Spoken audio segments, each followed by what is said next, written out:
Hola Fran, estoy muy emocionado por esta conversación. Gracias por invitarme. Bienvenido a Levantando Podcast. Hola Alex, muchas gracias de hacer esto conmigo. Siempre he visto que te gusta empezar con un poco de contexto. ¿Qué fue lo que te llevó a sumarte a la industria de VC y en específico unirte a Bridge Partners? ¿De dónde sale esta pasión por Venture Capital? Es una muy buena historia y la verdad como desde el inicio no lo tenía tan planeado. Yo estudié economía aquí en México y en mi último año de carrera, pues en que media crisis de COVID 2020 es cuando empiezo a buscar trabajo, ¿no? De, bueno, pues ya mi primera experiencia laboral, o que tenía alguna inquietud de unirme al mundo financiero. Y ahí buscando entre 1000 páginas, fondos, etcétera, veo hay una vacante en un fondo que se llama, bueno, que se sigue llamando y es un muy buen fondo, Dux Capital. Aplico, yo no tenía la menor idea que era Venture Capital. Me dicen, oye, tienes una entrevista al día siguiente, digo, a la semana siguiente. Yo, el día antes de mi entrevista, googleando que era Venture Capital, que era un unicornio, que era un startup. Yo tenía la menor idea de este mundo. Una cosa llegó a la otra. Tuve la fortuna de entrar a Dux Capital y ya entrando a Dux, me encanta la industria. Creo que juntan súper bien esta pasión que tengo de finanzas con emprendimiento, ¿no? Como que siempre he sido alguien que le gusta crear desde cuando estudiaba prepa o en la carrera, como hacer pues, como negocios chiquitos y crear cosas también en Twitter, contenido, ese tipo de cosas como que se unió perfectamente y además meter el factor tecnología, ¿no? Que es donde te inmersas en este mundo para aprender de, pues, qué es lo que sigue, ¿no? Hace más de 20 años el iPhone no existía, o celulares, Microsoft, WhatsApp, ¿no? Todas esas tecnologías que hoy son parte fundamental de nuestras vidas, que sin eso hoy ya no podemos vivir sin eso, ¿no? Hace algunas semanas lo que vimos de CrowdStrike, de Microsoft, que se cayó el mundo, literal. O sea, sin Microsoft, pues el mundo no funciona. Entonces, como entender toda esta tecnología que nos rodea y que somos de alguna manera dependientes, es algo que me ha encantado dentro de la industria de Venture Capital. Y en Dux Capital estuve 2 años increíble aprendiendo a hacer inversiones en early stage, ¿no? En estas empresas pues súper, súper early con emprendedores en toda América Latina, en Estados Unidos también. Y entonces ahí como que me enamoro del asset class. Es algo que pues haces inversiones, pero inversiones en tecnología con mucho riesgo. Siempre he sido alguien que le gusta tomar el riesgo. Entonces te diría que pues fue como suerte de alguna manera, porque no tenía planeado unirme a esta industria y de esto fue en 2020. Entonces ya ha sido un largo trayecto desde entonces y ha habido del boom que vivimos en 2021 a pues, como esta caída drásticamente en 2022, 2023. Ahorita en 2024 hay una medio recuperación que se está viendo. Entonces ha sido algo que me ha apasionado desde el inicio por saber qué es lo que pasa en el mundo. Siempre he sido alguien muy curioso, entonces me encanta aprender de qué es lo que está pasando en el mundo, ¿no? Y creo que en VC siempre tienes que estar aprendiendo de muchísimos temas. Un día estás viendo una empresa de pagos súper específicos, pero al día siguiente estás viendo algo de energía que va a cambiar la manera en que se consume, se distribuye energía. Entonces, como esa parte de siempre estar aprendiendo es algo que me apasiona mucho. Y la otra parte más romántica de apoyar a todos los emprendedores con sus negocios, ¿no? Como VC, a ver, la palabra, no sé cómo traducirla en español, pero me veo como un enabler, como alguien que, o sea, los VCs que podemos permitir que las ideas sucedan, ¿no? Como estas grandes empresas de tecnología que logran cambiar el mundo. Y ya, pues un poquito fast forward, estoy también en un family office, un año, increíble experiencia también, liderando un fondo yo solo, o sea, me contratan a mí para yo solo llevar todas las inversiones del fondo, hacer todos los procesos. Entonces, una experiencia muy, muy rica. Estuve un año y ya posteriormente sale una oportunidad en Bridge, que lo que más me encanta de Bridge, que es este fondo con una perspectiva totalmente distinta de invertir de emprendedores para emprendedores. Es un fondo creado por los founders y operadores de empresas como Kavak, Bitso, Ben and Frank. Entonces aprender de este tipo de emprendedores y emprendedoras ha sido increíble. Entonces también eso me motivó muchísimo a unirme, ¿no? Como siempre era mucho el lado financiero, inversiones, pero ok, ahora aprende de operadores y cómo ellos invierten, qué es lo que buscan. Entonces, Bridge ha sido una experiencia también muy, muy buena de año y medio que ha sido Desde hacer inversiones en Brasil, en Argentina, en México, y también Brasil no, era un mercado que antes no me había tocado y justamente hoy lo estoy explorando con Bridge. Entonces como que siempre estar aprendiendo nuevos mercados, nuevas tendencias, nuevas tecnologías es lo que más me apasiona y a su vez aprender de tanto los emprendedores de los que inviertes, también aprendes de los emprendedores con los que estoy en Bridge, ¿no? Entonces como que eso me ha gustado demasiado. Y pues al final la pasión ha salido natural todo en este tiempo, ¿no? Creo que la pasión se construye, se crea cuando ya te vuelves relativamente bueno en algo, te apasionas. Entonces como que es algo que ha pasado en estos, pues, que casi un poquito más de 4 años. Buenísimo. Oye, mencionas que eres muy financiero, que era una de tus pasiones, bueno, es. ¿Qué opinas de las donaciones en etapa temprana? Dos cosas, ¿no? A veces para mucha gente que no ve en el mundo de VC, pues las donaciones en etapa temprana no tienen ningún sentido, ¿no? Y además de esto, hay muchas discusiones, ¿no? Si importa el precio de salida o no. ¿Tú qué opinas de esto? ¿Qué tanto importa el precio de entrada? Perdón, de salida obviamente importa, el de entrada. Yo creo que es una súper buena discusión, ¿no? Porque tienes dos maneras de verlo. Una es, bueno, invertía en Nubank una valuación de 100 y hoy vale que más de 30, 40 billion. Entonces, si entraba a 100 o a 50 o a 20 o a 10, no había tanta diferencia. Pero por otro lado, tienes, oye, si hubiera entrado a 50 en vez de 100, tuve 2 veces el retorno.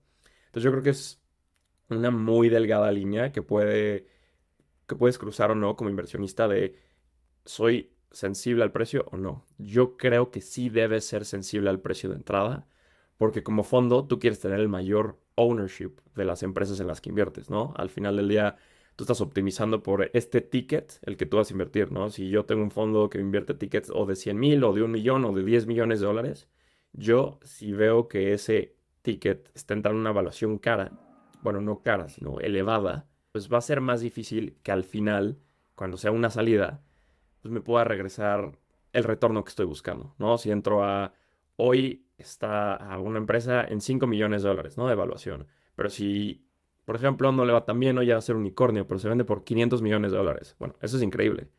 Pero a 500 millones de dólares me puede funcionar como inversionista. No necesito buscar ese unicorn o 2 billion o 3 billion. Entonces creo que ese precio de entrada sí es muy importante para optimizar el retorno financiero que se da en el largo plazo. O sea, yo creo que sí importa mucho el precio de entrada y más depende de la tesis del fondo, ¿no? O sea, si tengo un fondo mucho más grande, pues ya es otra estrategia y ya no, probablemente no sea tan sensible el precio, ¿no? Tengo un fondo de 300 millones de dólares, mis tickets van a ser mucho más grandes, entonces no puedo entrar a algo a una versión de 5, ¿no? Porque mi ticket mínimo que serán como 1, 2, 3 y ya te llevas, ¿qué? Hasta casi más de la mitad de la empresa que no se alinea con el modelo de VC.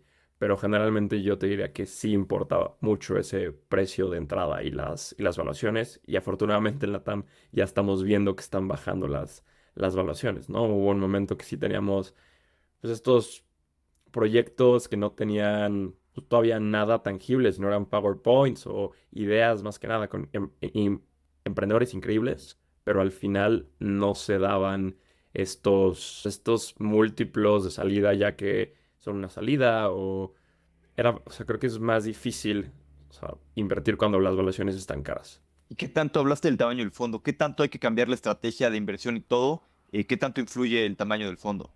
El tamaño de tu fondo es la estrategia de tu fondo. O sea, yo creo que eso es fundamental.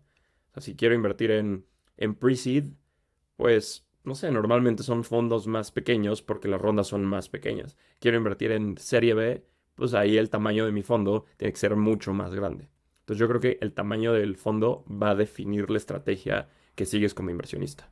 Porque tienes caso de varios fondos que, no sé, que son de más de $1 billion. O sea, ese tipo de fondos, si haces puro pre-seed, yo creo que es muy difícil regresar el dinero. Muy, muy difícil. Porque cuánto tienen que valer, o sea, más de 5 billones para que pueda regresar el fondo. Entonces yo creo que sí, el tamaño del fondo es tu estrategia. Entre más grande, pues te puedes ir más hacia Serie A, Serie B, Serie C, pre-IPO o ya mercados públicos, ¿no? Que ese es otro tema aparte. Pero sí, yo creo que el tamaño del fondo es tu estrategia y con base en eso debes decidir cuántos tickets hacer, el tamaño de cada ticket, dependiendo de si haces follow-ons o no haces follow-ons. Hay algo que se habla mucho también, que es FOMO, el Fear of Missing Out.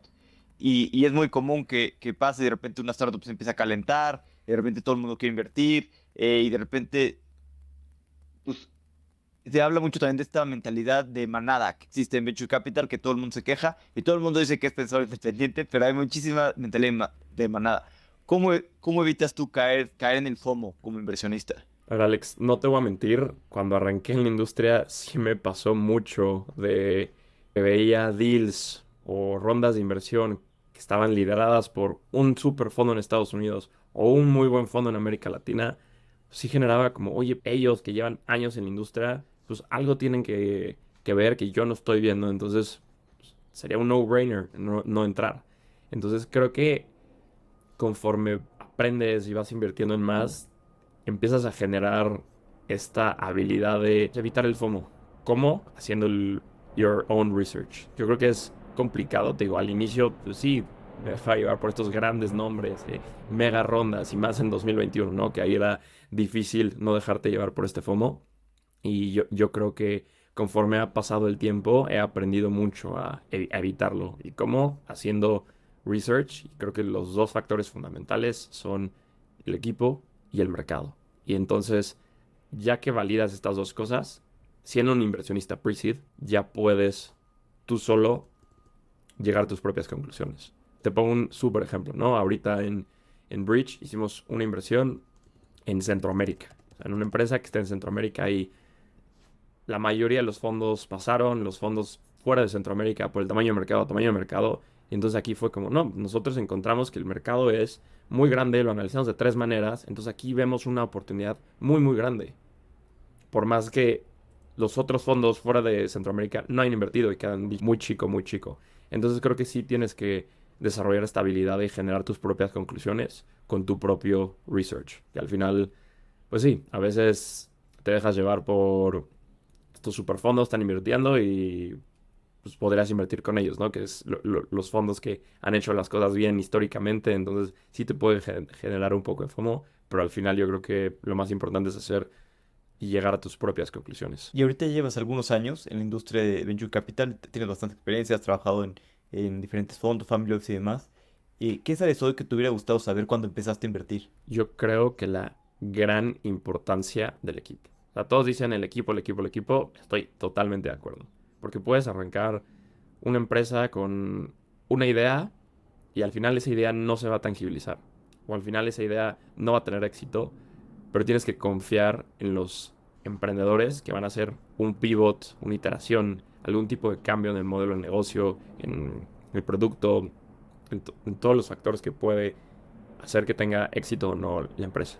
Entonces te diría, yo creo que el equipo es lo más importante que la idea, ¿no? Porque luego tienes algo que he visto mucho en VC, que son como olas, lo que vemos. O sea, una vez fue una ola de, por ejemplo, neobancos, fue hace varios años. Luego ola de open banking. Luego ola de, ahorita he visto muchas empresas que están en el tema de flotillas, spend management, tarjetas para gasolinas. Ahorita como que esta ola. Luego olas de APIs. Luego Web3, AI Sales. O sea, son como ciertas olas. Y son 5, 10 equipos distintos construyendo en esas mismas olas. Entonces creo que tienes que apostar por ese equipo que es el más preparado para eso. ¿Y cómo sabes cuál es el más preparado? Ahí ya son otra discusión totalmente distinta, ¿no? Pero yo te diría que los emprendedores tengan experiencia en esa misma industria, que tengan un unfair advantage respecto a otros, que tengan los contactos necesarios para poder escalar eso con los potenciales clientes o el equipo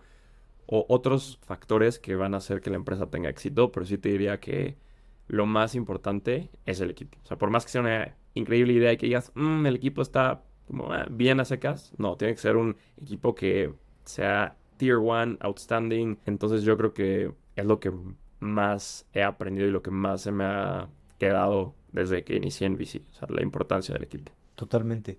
Oye, hablando un poquito más de ti, felicidades primero por llegar a los 100 episodios de Levantando. No es fácil ser constante, además has sido bastante constante. Platica un poquito cómo nace la idea de crear Levantando Podcast. Es una súper buena pregunta porque he creado contenido desde que inicié mi carrera en VC y principalmente en Twitter. Escuchaba muchos podcasts cuando entré a VC y no vi ninguno enfocado a los inversionistas en español.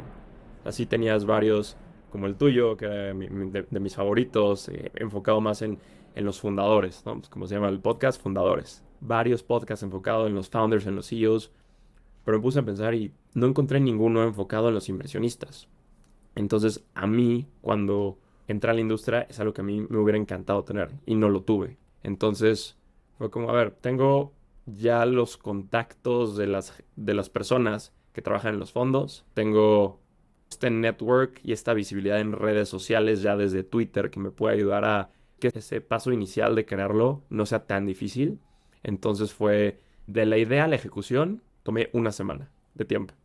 Me acuerdo, era un puente, tenía un día de insomnio en la noche, no pude dormir y es como, oye, si lanzo un podcast de VC, es algo que me gustaría, hasta el nombre. Y me acuerdo, esto fue un domingo y el lunes te escribí, oye Alex, tengo esta idea, por favor ayúdame, ¿qué necesito? Me dijiste, compra este micrófono, usa Riverside, que es donde estamos grabando, y ya con eso, y yo puedo ser tu primer invitado. Entonces fue, o sea, en el lapso de una semana, de la idea a la ejecución, lo lanzamos y ha sido, pues como dices, ya hace 99 episodios que hablamos por primera vez y la parte más romántica de aprender de las personas que más admiro en esta industria y poder platicar con ellos, que ha sido algo que me encanta, ¿no? Como te digo, siempre he sido alguien curioso, me gusta aprender de las personas y qué mejor manera de que preguntarles lo que yo creo que es súper valioso, lo que me interesa a mí para aprender de cómo crearon sus fondos, sus historias, sus estrategias particulares de inversión. Entonces aprender de todo esto es algo que me gusta mucho. Y ya la otra parte de también por qué lo creé es, no había mucha información allá afuera sobre Venture Capital. Creo que era un club para pocos, no hay tanto acceso a la información o cómo un emprendedor puede llegar a picharle a los grandes fondos de México, de América Latina, como toda esa información pues, no está allá afuera, ¿no? De las tesis, de la historia de los fondos, entonces es difícil acceder a eso. Entonces creo que esto ayuda a democratizar el acceso a Venture Capital, o sea, para este capital de riesgo para todos los emprendedores. Entonces creo que esto es algo que también me ha motivado mucho en hacer el podcast. Y entonces te diría, en resumen, aprender de estos fund managers. Dos, generar el contenido para que más personas allá fuera puedan aprender del asset class. Y tres, es algo que a mí me hubiera gustado cuando entré en mi carrera de VC, pues escuchar, ¿no? Podcast de cómo funciona el VC en la TAM, qué es lo que hay allá afuera, cómo piensan los fondos, estrategias, inversiones exitosas, inversiones no exitosas, como todo eso. Y entonces es algo que a la fecha me sigue gustando mucho y también agradecerte a ti por ese como push desde el inicio y que fuiste como súper abierto a, sí, grabémoslo y rápido desde el episodio uno. No, súper bien y felicidades. Yo me acuerdo mucho que me impresionó, la verdad, lo rápido que hablamos, que acabaste armando todo, que fue la entrevista, que acabaste estrenando, me impresionó. Y además, deja eso, que está muy bien, la constancia que has tenido, ¿no? Para llegar a los 100 episodios, eso no es fácil. La verdad es que yo sé lo difícil que es y felicidades por llegar por llegar a estos 100 episodios. Una pregunta más del podcast que me gustaría hacerte, ya llevas bastante. ¿Qué ha sido lo que más te ha sorprendido que no esperabas cuando empezaste el podcast? Que todos los fund managers tienen historias totalmente distintas. O sea, que no hay un solo camino para llegar a tener o ser parte de un fondo de venture capital. ¿No? O sea, mucho yo creo que sí se puede llegar a pensar de, el típico financiero, que tienes muchos años en la industria financiera, tienes los contactos y levantas tu fondo.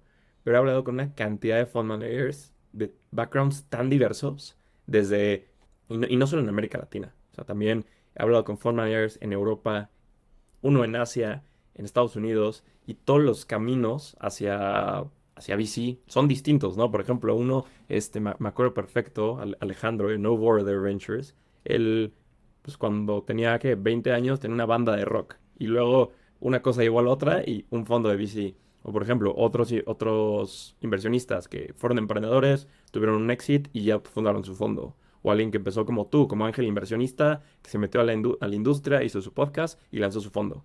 O sea, lo que más me llevo es que no hay un solo camino para crear tu fondo. Entonces hay muchos, muchos caminos distintos y estrategias distintas. Yo creo que esa es la segunda cosa que más me llevo. O sea, puedes tener un fondo que hace pre-seed y tickets enormes. O hay otros que hacen 100 inversiones y esa estrategia les funciona. O puedo hacer yo no solo 10 inversiones y esta estrategia me funciona. O sea, que hay muchísimas estrategias y cada una tiene algo valioso que puede llegar a funcionar. O sea, no hay una estrategia que, oye, esta es la estrategia ganadora. No, hay muchísimas estrategias y cada una puede tener lo que se llama cuando inviertes, ¿no? Este alfa, ganarle a la beta del mercado, que es pues, el rendimiento histórico que te dará como el S&P. Entonces, son estrategias distintas, ¿no? Y no puedes juzgar como, no, tú eres súper financiero y solo inviertes en este tipo de empresas. Y esa estrategia le puede generar retornos financieros diferenciados versus alguien más que solo invierte en emprendedores underrepresented founders. Entonces hay distintas estrategias que es algo que también me ha sorprendido. Totalmente. Oye, hablando un poquito de la creación de contenido y demás, también eres bastante activo en Twitter, me gusta mucho lo que tuiteas, tienes muy buen contenido, tienes ya bastantes seguidores, has venido creciendo, tienes más de 10,000, de hecho te doy unas cervezas por llegar a 10,000. Em, ¿Cuál es tu estrategia de creación de contenido en esta red y cómo ha ido evolucionando? Es buena pregunta, porque yo arranqué escribiendo, cuando entré a Dux Capital, arranqué escribiendo como lo que pensaba del ecosistema, ¿no? Y como conceptos probablemente no tan simples en ese entonces para mí, pero tratarlo de hacerlo simple, porque Twitter te limita a, bueno, en su momento era 140 caracteres, ahorita ya son 280, y entonces era como mi manera de poder resumir ciertos conceptos para hacerlos bastante digeribles. Entonces era un ejercicio personal y pues, me gustaba, ¿no? Como aprender de ciertos conceptos, como te decía, ¿no? De VC súper particulares y empezar a tuitar esos tipos de conceptos más resumidos, luego ciertas ideas que se volvían, que eran ya ideas más grandes. Entonces, ¿cómo las puedo resumir? Pues voy a resumir en 280 caracteres. Y entonces como esa parte de sintetizar información y escribir. O sea, como que me ha gustado escribir cosas cortas, que por eso Twitter es, te diría que es mi red social favorita. Bueno, ya ha bajado un poquito, ¿no? Porque ya tiene más video y imágenes, pero cuando era puro texto, a mí me encantaba, me sigue gustando eso. Entonces la parte de poder resumir, sintetizar información es algo que me ha gustado mucho. Entonces, crear constantemente de conceptos que iba aprendiendo a lo largo de la carrera y también de tendencias. O sea, o luego reportes. Veía un reporte de pagos en América Latina. Ok, de todo este reporte de 50 páginas, ¿cómo lo puedo resumir en 280 caracteres? ¿Qué es lo más importante? Y entonces era un también ejercicio personal de cómo puedo resumir eficientemente esta información y comunicar un mensaje allá afuera. Y todo esto, compartir tendencias, compartir algunas noticias de startups o algunos conceptos de VC, pues poco a poco fue ganando tracción y era también, al mismo tiempo que el podcast, desmitificar y democratizar el acceso a VC, ¿no? Porque era algo que pues era difícil de acceder, cómo funcionaba, cómo se come VC, cómo puedo yo llegar a pichar a ese fondo mi idea, cómo tengo que estar preparado para llegar a pichar esa idea. Entonces un poquito ha sido pues, lo que voy aprendiendo cada día, lo trato de publicar en Twitter. Entonces al final es como una bitácora de ciertos pensamientos o de ciertas tendencias que me funciona a mí y afortunadamente a gente allá afuera. Entonces es un poquito la estrategia que hay detrás. Buenísimo. Oye, todo esto de generar contenido y demás, ¿cómo te ha ayudado y tus habilidades o aprendizajes o cómo te ha ayudado eh, en tu carrera para ser mejor inversionista? A ver, yo creo que esta la voy a dividir en dos partes. Uno es la parte profesional. Yo creo que me ha ayudado muchísimo en eso de uno, y tú lo vives, ¿no? Como esta visibilidad en el ecosistema de, bueno, ya los founders te conocen, como, el del podcast, oye, tu podcast es muy bueno, te genera exposure con la gente del ecosistema, que eso es muy, muy bueno en el sentido de que, pues ya ubican tu tesis, cómo piensas, y hay gente que te hace cold outreach, ¿no? Que conoces a gente o emprendedores, emprendedoras, otros fund managers que la verdad a través de tener este exposure en redes te ayuda a conectar con estas personas. Entonces yo creo que esa es una y que me ha ayudado profesionalmente en, no sé, fue un gran factor para entrar a Bridge, ¿no? De alguna manera. Y o sea, antes de entrar a Bridge, yo había entrevistado a Patricio, el managing partner de Bridge, en el podcast. Ya nos habíamos conocido justo por el podcast. Entonces, como que esto ayudó mucho a que pudiera entrar a Bridge de alguna manera. Entonces, yo creo que eso ha sido algo que me ha ayudado bastante. Dos, te diría el aprendizaje. O sea, al final del día estás hablando con las personas que más respetas, que más admiras, que más inteligentes son en la industria donde estamos trabajando día a día. Y entonces conocer su manera de pensar, sus estrategias de inversión, cómo levantar sus fondos, como toda esta parte ayuda muchísimo a entender y a volverte un mejor pues, profesional e inversionista. Yo creo que eso me ha ayudado mucho. Y la otra parte, o sea, ya la parte más personal, generas ciertos skills que si en el podcast no hubieras generado, ¿no? Uno es buscar a las personas para invitarlos al podcast. Esos cold messages, cold LinkedIns, cold emails, que ayudan muchísimo. Tú generas esa habilidad de conectar con las personas. O sea, esta habilidad de conectar yo creo que es fundamental. Otro es la habilidad de poder hablar, platicar en público, hacer entrevistas de alguna manera. Entonces, como que lo he visto en estas dos verticales, ¿no? Tanto profesional como personal. Y al final, a ver, suena un poquito pragmático, pero yo creo que el podcast es algo para mí. A mí me encanta tener estos 100 episodios, que yo los hice míos y toda la información que hay ahí es súper, súper valiosa, ¿no? Y están allá afuera. Y es como, otra vez, como Twitter que te dije, que es como una bitácora de lo que voy aprendiendo y los podcasts también, como una bitácora de todo lo que he aprendido y lo que aprendo de estas personas. Entonces es algo que me ha gustado mucho y me ha ayudado mucho profesional y en el ámbito personal. Totalmente. Oye, también sé que has hecho, cambiando un poquito de tema, algunas inversiones ángel, más de 6 inversiones ángel. Me gustaría pues que me platicaras un poquito de eso. ¿Por qué? ¿Cuál es tu estrategia ahí? ¿En qué empresas decidiste alguna que te emocione en particular? ¿Cómo llegaste a estas empresas? También trabajas en un fondo, pues no sé cómo evitas los conflictos de intereses. ¿Cómo es esta parte? Si quieres, empieza por qué invertiste en esas empresas y qué es lo que te emociona de ellas. Sí, a la fecha llevo 6 inversiones como ángel inversionista. A ver, unas les ha ido bien, otras no, otras van regular, que es parte del negocio. O sea, me gustaría hacer más, pero tampoco hay tanto flujo disponible para, para hacer más inversiones. La primera que hice fue en diciembre de 2021, también fue como en el hype que vimos de VC. Y mucho de estas inversiones, bueno, la mayoría fueron empresas en las que yo quería invertir a nivel fondo, pero el fondo decía, no vamos a invertir, el comité de inversión decidió no invertir, pero yo personalmente creía muchísimo en la idea, en la oportunidad y en el equipo. Entonces ahí yo le ofrezco personalmente a los founders poder invertir como ángel.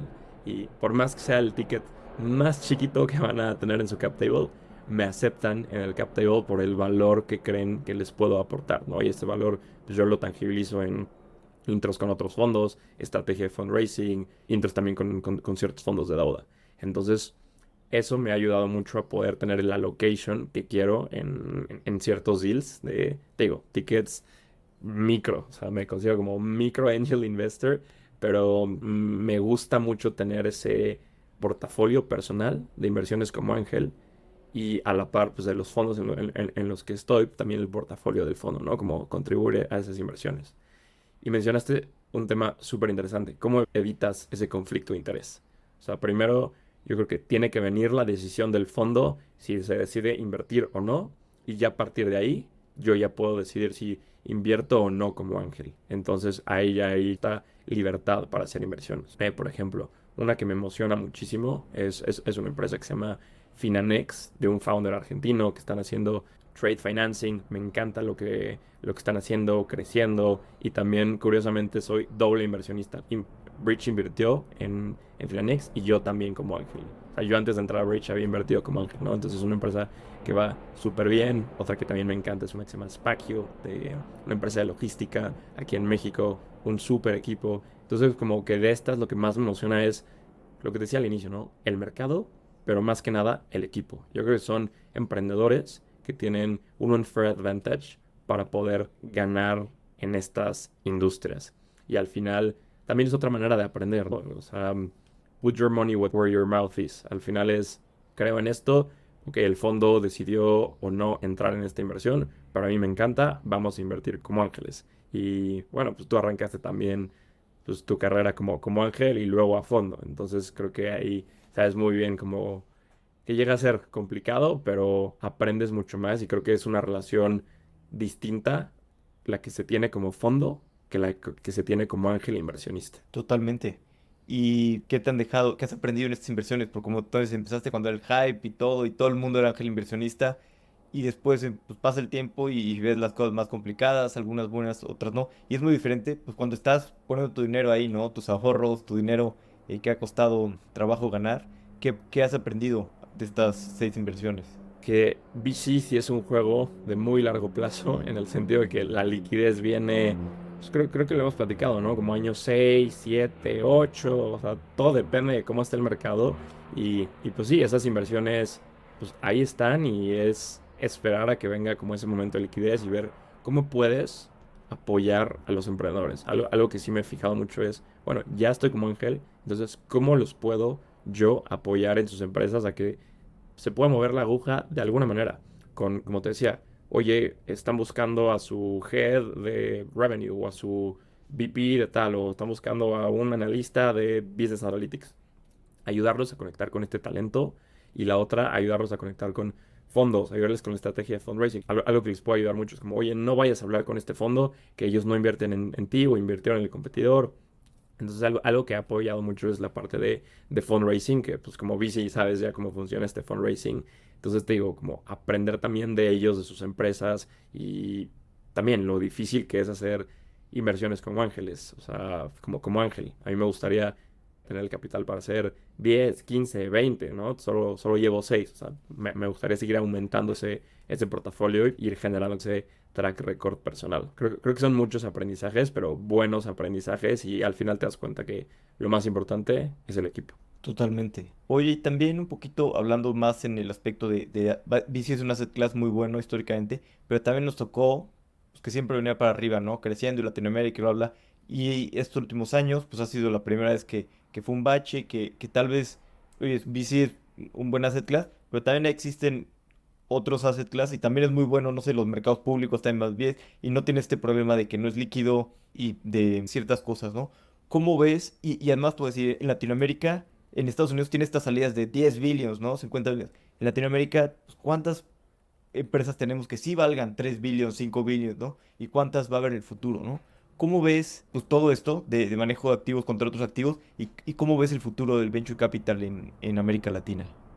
Lo dices muy bien, ¿no? El activo creo que se ha llegado a criticar por el tema de la liquidez y de las salidas, ¿no? Que no hay tanto movimiento en América Latina de, no sé, aunque sea varias ventas de 100 millones, no te tienes que ir a las de 10 billion o 1 billion, o sea, como varias, no sé, ventas de 100, de 200, de 500, de 700, de 1 billion, o sea, son difícil. Es muy difícil tener este tipo de salidas en América Latina. Y yo creo que ahorita con las tasas de interés tan altas, también vuelve más difícil el activo. En el caso de México, hoy la tasa libre de riesgo está alrededor de 11%. Entonces, ¿cuál es mi incentivo tan grande para invertir en tecnología si pues, el gobierno de México me puede dar 11% libre de riesgo? Entonces, como que invertir en el activo hace que menos inversionistas quieran tener este exposure. Pero yo creo que tanto en el mediano como en el largo plazo, van a haber este tipo de salidas. Y lo estamos viendo, ¿no? Por ejemplo, Nubank hace poco compró esta empresa de AI, Hyperplane. Entonces, como que creo que están marcando el ejemplo de cómo las grandes empresas ya están comprando startups. Entonces, va a ser natural que otras empresas traten de replicar y para competir con estos pues, nuevas empresas de tecnología grandes que necesitan hacer adquisiciones. Entonces, creo que se va a ver bastante lo que se está viendo en Estados Unidos. Todavía falta, sin duda, de que estos grandes corporativos empiecen a comprar startups. Porque mucho de lo que he aprendido también de entrevistar a muchos CVCs, a personas que están en Corporate Venture Capital, es que muchos de los CVCs, ellos decían, no, lo vamos a hacer in-house, lo vamos a crear solo nosotros y no vamos a comprar nada. Como, no, nosotros lo podemos hacer. Pero ya se están dando cuenta, bueno, yo esperaría que comprar es una muy buena manera de usar su efectivo, todo lo que tienen. Entonces creo que vamos a empezar a ver este tipo de salidas conforme sigamos viendo casos de éxito como de empresas grandes, el caso de Nubank comprando a Hyperplane o Visa comprando a Pismo. Entonces como ese tipo de salidas pues, ayudan a darle visibilidad, que al final son las historias de éxito lo que necesitamos. Entonces yo creo que en el futuro de VC, si vamos a ver salidas, todavía falta por justo la situación macro que estamos viviendo ahorita, que no es la ideal para capital de riesgo, pero sí soy fiel creyente que va a llegar ese momento y que vamos a poder tener pues, más salidas, más historias de éxito y también los IPOs, ¿no? De estas, pues varios unicornios que siguen ahí esperando el IPO. Creo que eso lo veremos 2025, 2026 Entonces creo que es algo que va a pasar y estoy emocionado de eso. Fran, llegamos a la parte final de la entrevista. Te voy a hacer unas últimas preguntas que siempre te encanta hacer y te pido que la respuesta sea lo más breve posible. ¿Listo? Venga, ¿Cuáles son las tendencias que más te emocionan como inversionista en América Latina? yo creo que la automatización de los procesos de los inversionistas. ¿Cómo le meto data a yo como inversionista? ¿Cómo le meto AI, Machine Learning a los inversionistas? No tanto hacia las startups, sino cómo vuelvo mi análisis, mis procesos de inversión, sino todo más data-driven, más eficiente, con mucho más data points que te ayudan a tener una probabilidad mayor de éxito. Buenísimo. Uy, ahí podríamos tener una conversación bastante larga. ¿Qué harías para fomentar las inversiones en fondos de venture capital dentro de América Latina? Son dos cosas fundamentales. Uno, políticas públicas. En México estuvo el caso del INADEM, que ayudó muchísimo a la detonación del ecosistema. Seguir con esos programas públicos en toda América Latina. En Chile también tienes uno con Corfo. Ese es uno, políticas públicas. Dos, compartir más los casos de éxito, ¿no? Darle mucho más visibilidad a los casos de éxito para que las personas fuera del ecosistema puedan ver, oye, este activo tiene algo interesante. Entonces, fomentar estos casos de éxito. Totalmente. ¿Generalista o especialista? Generalista. O sea, siempre soy alguien que me encanta aprender de muchas, muchas industrias y creo que la TAM todavía no está listo para volverte especialista, ¿no? Para el fondo de vertical healthcare en cierto tipo de pacientes. Como que todavía no llegamos a ese momento. Entonces creo que en la TAM generalista. Tal vez fintech, pero principalmente generalista. ¿Qué consejo le darías a un first time fund manager? Yo creo que tratar de buscar, por más complicado que sea, ese timing de mercado cuando las tasas sean bajas para poder levantar exitosamente el fondo. O sea, mucho depende de las tasas de interés. Hace poco escuché una frase de la felicidad de la gente depende de las tasas de interés. Y pues sí, o sea, entre más bajas, yo creo que es mejor, menos, digamos, menos complicada la situación económica. Entonces, si eres una first time fund manager, yo sí creería que tratar de lanzarte con ese primer fondo cuando sea una situación macro muy favorable y también pues el track record, que es lo más importante. ¿Cómo ves levantando podcast y tu carrera dentro de la industria en los siguientes, dentro de 5 años? A ver, yo creo que levantando podcast, ojalá llegando al episodio que será 400, 300, 500, no sé, con 1000 más invitados, más fondos y expandiéndome a otros mercados. Te estaba comentando al inicio que ya tengo ciertos invitados en Asia, en Estados Unidos, en Europa. Entonces, tener esas perspectivas globales de inversionistas, no solo de América Latina, sino poderlo internacionalizar un poco más para aprender de qué se está invirtiendo, estrategias de inversión en este tipo de mercados. Creo que es algo que me gustaría mucho el podcast. Y a nivel profesional, pues, me encantaría seguir en la industria de venture como inversionista, probablemente teniendo más inversiones como angel investor, aprendiendo mucho más. Pues, ojalá algún exit de estas inversiones que hice como ángel. Pero sí, ese es un poquito. Fran, gracias por la plática, gracias por la invitación. La verdad es que la pasé muy bien y felicidades por lo que has construido. La verdad es que me ha gustado mucho ver tu constancia y ver lo que has construido a lo largo de estos años y apenas el comienzo, ¿no? Espero que sigas construyendo muchas cosas más y sigan los éxitos, ¿no? Dentro de la industria. Oh, Alex, mil gracias a ti por también ser esa primera persona que me ayudó con el podcast, invitado, y hoy ya te toca del otro lado y también agradecerte y también has sido una inspiración con fundadores y todo lo que has hecho igual con 99, también agradecerte a ti. Gracias a ti.